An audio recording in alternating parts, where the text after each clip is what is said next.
It's a little bit windy out today, but sure, that's what it is. We'll struggle on without a microphone. The farm garden is all cleared out. I've dug it out. You wouldn't believe that those big piles there all came out of this tiny space that was severely overgrown. But anyway, we're there now. Ronnie's just coming there with a 240 and the 2 for a plough. So we'll get this ploughed. It's not going to plough very well, but it'll loosen the soil up a bit. In a couple of days' time, we'll get in with the rotavator.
So as you can see, we're not aiming to win any ploughing competitions. We're not even aiming to look good with the ploughing for the neighbours. All we're trying to do is get this soil loosened up. There's tree roots, there's everything undesirable in here, and the little plough's not even set up right. But it's turned over, and that's all we want. So go on, do your worst in the comments. Ploughing's ploughing. Right, and we're back at the rotavator today. Decided to fix this one up instead of spending money on another one, because why spend money on something else when we can just fix this one and at least give it a go. So what we done, I took the shaft out. I wasn't going to try and weld it myself. My lathe just isn't big enough to handle a shaft that size. So I took it over to David McMahon. He has bored the centre of it and he's put it in his lathe and welded it up as the lathe was turning. And the shaft is perfectly straight. You can't see any discrepancies in it with the naked eye, so I'm pleased with that. Hopefully this repair will hold. So we'll get this shaft back in, get the gearbox back on, and then we'll start rebuilding this chain drive at the side. So we have it all back together. I've changed these lift arms down a bit. I think they were set up for a Massey. I could never lift it high enough for the case. Fixed some bolts, put it on. We've got the cover back on here. I just made this little quick nasty protector to try and protect what's left of that gear housing. We'll see. This rotavator might get us through next year. If it does, that will probably be the end of the lifespan for it. We'll either blow it out or we'll try and find one that's missing teeth and take the good set of teeth off this one and put it in the other one. But anyway, we'll see how we go. That'll hopefully do next year.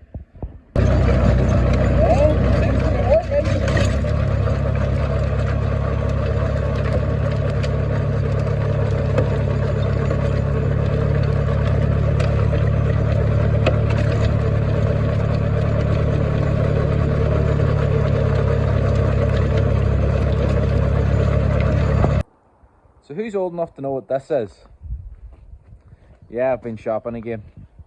So you might remember we lost a shed during the big wind storm Owen back in January.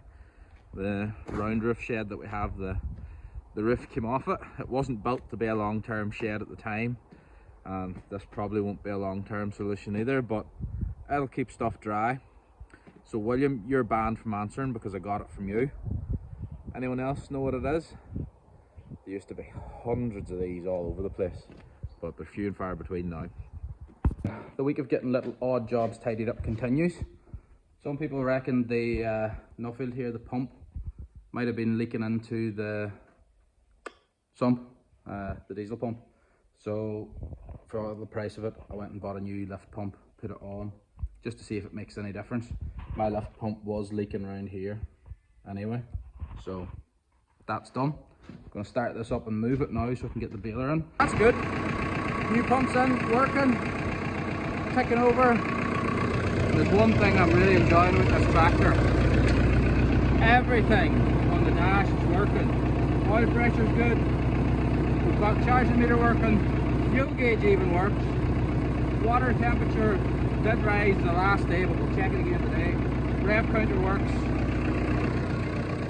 I've never seen one of these where everything just worked on the dash. Kind of shocking, but it has been stored in a shed tucked away for the past, what was it, 25 years I think.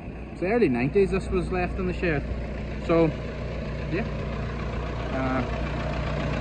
can't wait to try this out, and maybe we'll get some baling with it this year, who knows.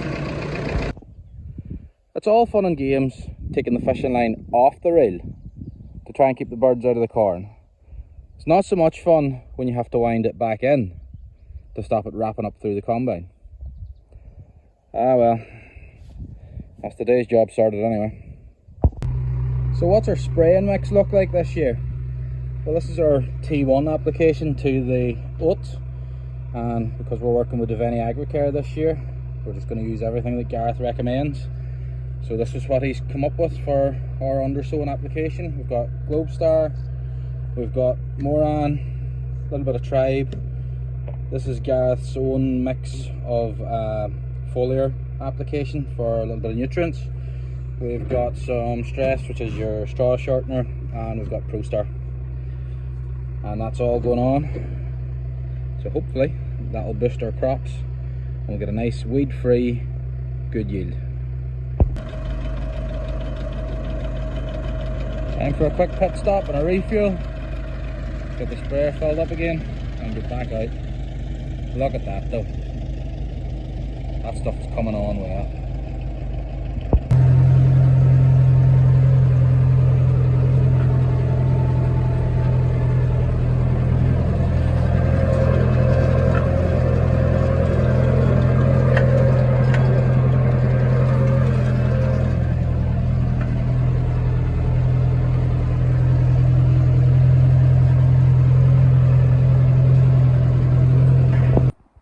Right, let's try to get this lump of junk running again.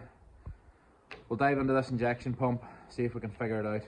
Hopefully it's going to be something simple, but nothing's ever simple with this thing, so let's see what we can do. I've got inside the pump in the 390, and by the looks of it, this metering valve is sticking.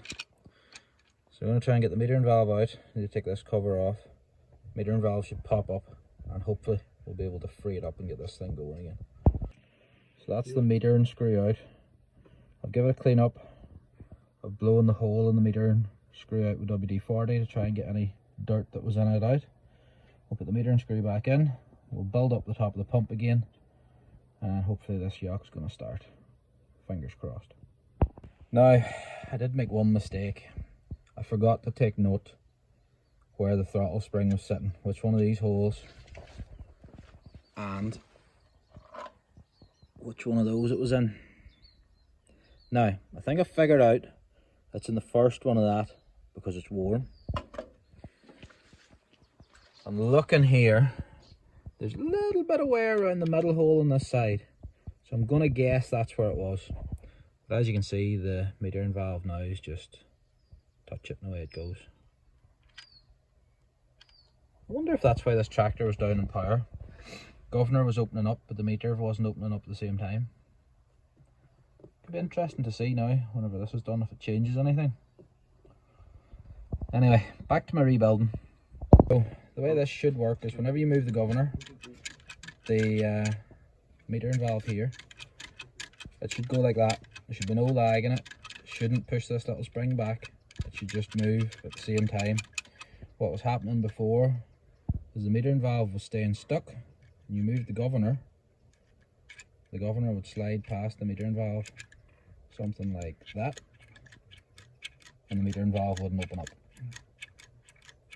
So if you're not starting and you have a laggy metering valve, probably what it is. Needs to go out and cleaned. I think I've it figured out.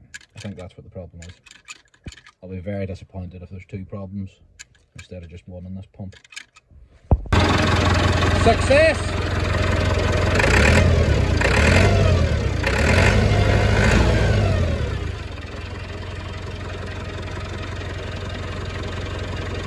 I think I've been spotted. Settle down, big fella. Come on, here, foot's here. Settle down, boys. Oh, hey, settle yourself. 88 here was getting a little bit too friendly there. As you can see, it resulted in some meal ending up in his head. But anyway, he's only a playful big boy, aren't you? He does like his head scratches too. So, these boys are out in grass for the past, what, month now? Maybe 6 weeks? I can't remember. I'm turning them back. I think they might be out a month, maybe 6 weeks. Their coats are still a little bit scruffy. They're still shedding the back bit of the furry coat, but there's a nice sheen coming on the front part of them, so I'm liking that. That's good. They seem to be doing okay in grass. They're definitely not lost some weight, so that's something. And we've started crushing the oats now and mixing it with some maize to give them a little bit of a bulking up.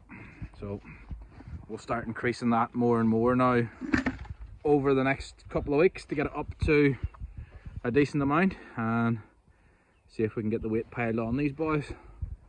They're definitely not complaining eating it anyway. They're happy enough. It's turning into such a nice evening. You can see that's what we had just went through there. Real dirty big showers, but the evening's looking nice.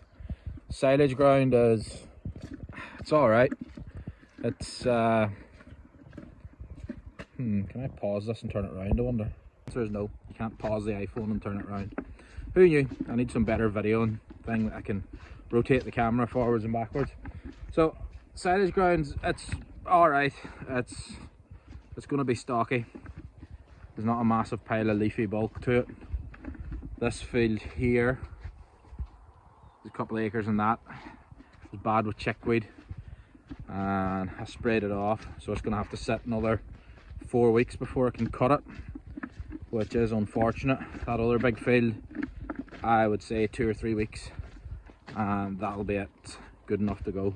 You could cut it now anytime, but it's stocky anyway, so I might as well try and get a bit more bulk in it when it's this far gone. Did I get a chance to do the T20? No, obviously I didn't, if you haven't seen it in the video. I did make it to the shop and I managed to get the oil filter for it, so that's a plus side. We'll try and kick it onto next week's list. The sprayer needs fixed next week too. I've knocked one of the tips off, the plastic pipes come away from the boom. It's wiggling about. I've got a dripping nozzle and these little bushings up, I don't know if you can see them, up here where the booms join, they're starting to get loose. I think it's just from the sheer amount of spraying I'm doing now. The sprayer's not used to this amount of work. Can you get those bushings to buy off Hardy? Anyone still rolling a Hardy sprayer? Or am I going to have to start machining out something to try and take the wiggle out of the tips of the booms? Let me know if you've done something or if you know Hardy can get something. And with that, I'll see you next week. It's probably going to be another week of playing catch up next week, so I have no idea what I'll be doing, but I can guarantee I'll probably video it. I'll chat to you down in the comments.